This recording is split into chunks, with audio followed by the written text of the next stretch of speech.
Tapos pormahan ko lagi ay long sleeves na t-shirt at faded na lonta.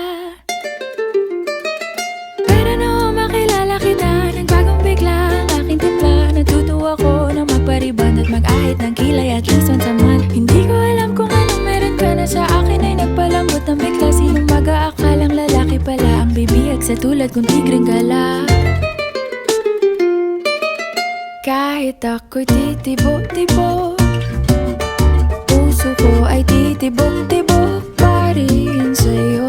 Isang halik mo lamang at ako ay tinatablan, at ang aking pagkababae ay nabubuhayan na para bang bulaklak na namumukadkad. Dahil alaga mo sa dilig at katamtamang sikat ng